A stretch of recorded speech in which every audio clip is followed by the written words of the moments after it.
जय श्री राधा कृष्ण।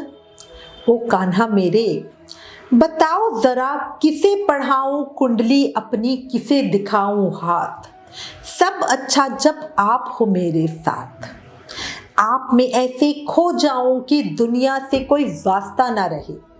आपके कदमों में ही रुक जाऊं, कहीं और रास्ता ना रहे। सांसों का बना के हार आपको अर्पण कर दूं। मेरे जीवन की डोरी बस आप ही के हाथ, आप ही के हाथ, आप ही के हाथ। बोले बांके बिहारी लाल की जय, मोर मुकुट बंसरी वाले की जय, वृंदावन बिहारी लाल की जय। अब आज इस वीडियो में आपको अपने प्रभु के महाभक्त श्री विसोबा जी के जीवन चरित्र को बताती हूँ। भक्तमाल में ही ये सुंदर प्रसंग लिखा हुआ है। विसोबा जी श्री नामदेव जी के गुरु थे।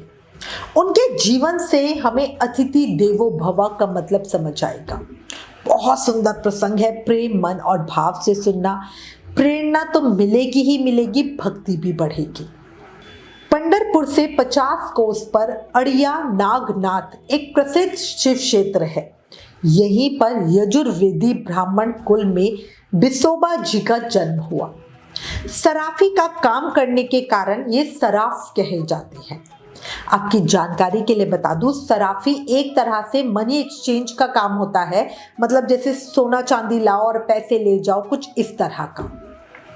विसोबा जी के घर में साध्वी पत्नी और 4 लड़के थे। संपन्न परिवार था इनका गृहस्थ जीवन सादा और पवित्र था। घर के कामकाज करते हुए भी इनके मुख से बराबर पांडुरंगा का नाम निकला करता था और इनका चित्त उन्हीं विठलनाथ में लगा रहता था। अतिथि सेवा तो गृहस्थ का सर्वोपरि कर्तव्य है।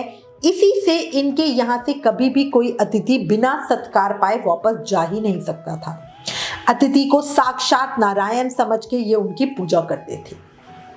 अब कई बार परीक्षा का समय होता है या शायद भक्त का प्रभाव प्रभु दिखाना चाहते हैं, इसलिए कुछ ना कुछ लीला होती रहती है। तो एक बार क्या हुआ, दक्षिण देश में बड़ा भारी सूखा पड़ा। अन्न मिलना दुर्लभ हो गया। भूख से पीड़ित हजारों स्त्री पुरुष विसोबा जी के द्वार पर एकत्र होने लगे। विसोबा जी ने इस स्थिति को भी नारायण की कृपा ही समझा और सोचा कि स्वयं भगवान इतने रूपों में उन्हें सेवा का सौभाग्य देने के लिए पधारे हैं, और यही सोचकर वो खुले हाथों से अन्न धन सब लुटाने लगे। जो आता तृप्त होकर जाता। भीड़ बढ़ती गई, अन्न भंडारे समाप्त हो गए। कीमत से बहुत अधिक महंगा अन्न खरीद कर बांटा जाने लगा। धीरे धीरे विसोबा जी निर्धन हो गए, पर भीड़ तो बढ़ती ही गई।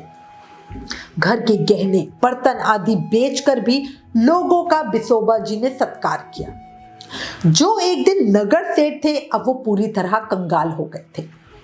संसार के लोग हंसी करने लगे। कोई उनको मूर्ख कहता, कोई पागल कहता। धन होने पर जो उनकी बड़ी मक्खन पॉलिश किया करते थे, चटुकारी किया करते थे, वो ही उन पर व्यंग कसने लगे, उनका मजाक उड़ाने लगे। किंतु विसोबा जी को इन बातों की जरा सी भी चिंता नहीं थी। वो तो सभी में नारायण रूप देखते थे और नारायण के भाव से ही सेवा करते थे। और देखो, किसी ने सही कहा है ना, निरंतर बांटा जाए तो कुबेर का कोष भी समाप्त हो जाएगा। ये तो साधारण मनुष्य है। विसोबा जी के पास कुछ भी नहीं बचा। अब कंगाल भूखे जो अतिथि आ रहे थे, उनका स्वागत कैसे हो। स्वयं नारायण द्वार पर 2 मुट्ठी अंग मांगने आ भी जाए तो वो क्या ही कर सकते थे। उन्हें लौटा ही दिया जा सकता था, परंतु देने के लिए अन्न आए तो आए कहां से। पर ये चीज है ना, विसोबा जी को सहनी नहीं थी। तो उन्होंने क्या किया, विसोबा जी ने अपने गांव से कई कोस दूर किसी गांव में जाकर वहां के एक बहुत नामी और धनी पठान से कई हजार रुपए ब्याज पर ले लिए। पठान इनको नगर सेठ की तरह जानता था, इसलिए उसने बड़े आराम से इन्हें रुपए दे दिए।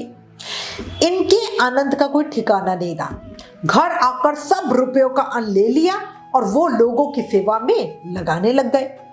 गांव के लोगों के इनके कर्ज लेने की बात का पता चल गया, तो कुछ जो चुगलखोर होते हैं, जो इनसे द्वेष भाव रखते थे, उन्होंने जाकर पठान से इनकी सारी दशा बता दी।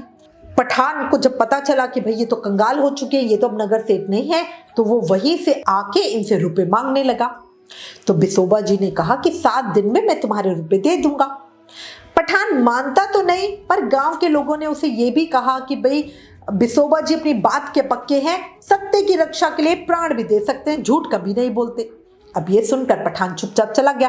ठीक है भाई, 7 दिन की तो बात है। 6 दिन यूं ही बीत गए। बिसोबा जी कहां से प्रबंध करें, कहीं क्योंकि पूरे गांव में भूखमरी हो रही है, सूखा पड़ा हुआ है, कहीं दूर दूर तो कुछ काम धंधा नहीं है, पैसे आए तो आए कहां से। घर की जो धन संपत्ति थी वो पहले ही बेच चुके थे, और अब इस हालात में उन्हें कर्जा भी कौन देगा। अब बेचारे करें तो करें क्या। वो रात में अपने भगवान से प्रार्थना करने लगे और बोलने लगे, हे नाथ, आज तक आपने मेरी एक भी बात खाली नहीं जाने दी, आज मेरी लाज आपके हाथ है। बिसोबा आज मर जाए तो भी उसका सत्य बच जाएगा। हे हरि, मैं तुम्हारी ही बाट देख रहा हूं। और ये कहते हुए वो सोच रहे, या तो इसी समय मेरे प्राण निकल जाए तो फिर कोई वो नहीं रहेगा, रोष नहीं रहेगा। और उनके नेत्रों से अखंड आंसू की धार बह रही है। बिसोबा जी को अपनी देह का कुछ पता ही नहीं है। वो पूरी तरह से तल्लीन है, अपने ठाकुर जी में खोए हुए हैं। वो प्रार्थना करने में लगे हुए हैं, और सच्चे दिल की जो प्रार्थना होती है, पुकार होती है ना, वो कभी निष्फल नहीं जाती। दीन बंधु प्रभु तो अधम की प्रार्थना, अधम जो महापापी होते हैं उनकी भी प्रार्थना सुन लेते हैं, और ये तो उनके भक्त की प्रार्थना थी। तो मेरे ठाकुर जी स्थिर कैसे रह सकते थे, ये तो संभव ही नहीं है।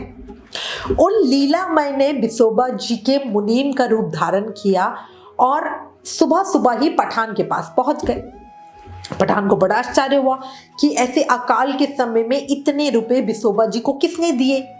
पर उन मुनीम रूपधारी जो भगवान थे, उन्होंने उस पठान को समझा दिया और बोला कि बिसोबा जी की साख और सच्चाई के कारण रुपए मिलने में बिल्कुल भी कठिनाई नहीं हुई। कई आदमियों के सामने हिसाब किताब करके ब्याज सहित पाई पाई मुनीम ने चुका दी और एक पर नोट पर भरपाई की रसीद लिखवा ली। दूसरे दिन बिसोबा जी स्नान करके गीता पाठ करने बैठे तो गीता जी की पुस्तक में उन्हें पुराना वाला पर नोट मिला, जिसपे लिखा था कि भाई मैं चुका दूंगा।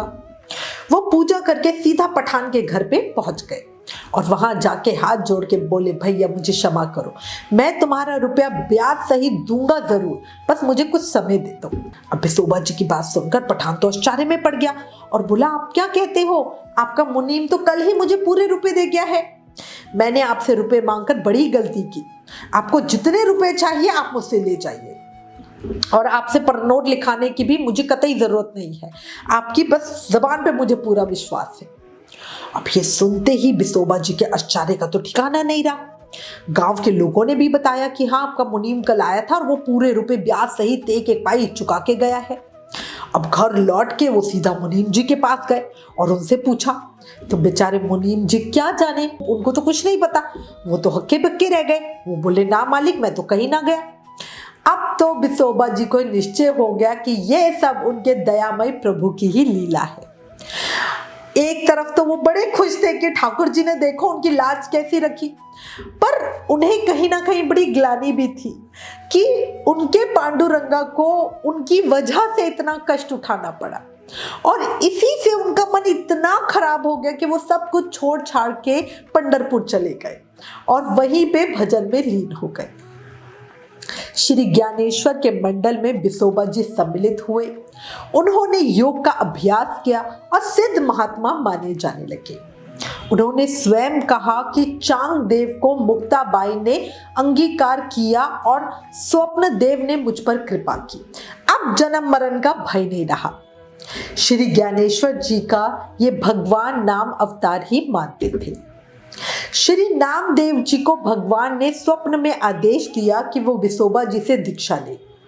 इस भगवतीय आज्ञा को स्वीकार करके नामदेव जी इनके पास आए तो ये एक मंदिर में शिवलिंग पर पैर फैलाए लेटे हुए थे। अब ये देख के नामदेव जी को तो बड़ा आश्चर्य हुआ। बिसोबा जी ने नामदेव जी से कहा कि नमिया, मैं बहुत बूढ़ा हो गया हूँ, मुझसे पैर उठते नहीं, तू ऐसे स्थान पर मेरे पैर रख दे जहाँ शिवलिंग ना हो। नामदेव जी ने इनके पैर वहां से हटाकर थोड़ी मोड़ के रख दी, पर उसी समय वहीं भूमि से दूसरा शिवलिंग प्रकट हो गया और इसी से नामदेव जी समझ गए। वो गुरुदेव के चरणों पे गिर पड़े। नामदेव जी ने अपने अभ्यंगों में इनकी बड़ी भारी महिमा गाई है। बोला भक्त और भगवान की जय। अंत में 2 शब्द मेरे कान्हा के लिए। आजमा ले ए जिंदगी, तेरी जितनी भी औकात है, हमें भी भरोसा है उस कन्हैया पर जिसके कब्जे में ये पूरी कायनात है। बोला बांके बिहारी लाल की जय, मोर मुकुट बंसरी वाले की जय, वृंदावन बिहारी लाल की जय। अगर भक्त चरित्र के इस पावन प्रसंग ने दिल को छुआ, आंखें नम हुई, विश्वास, प्रेम और भक्ति बढ़ी, तो प्लीज इस वीडियो को ज्यादा से ज्यादा शेयर करके सब पर अपने कान्हा का विश्वास मजबूत करें। Please like, share and subscribe. Thank you. जय श्री राधा कृष्ण।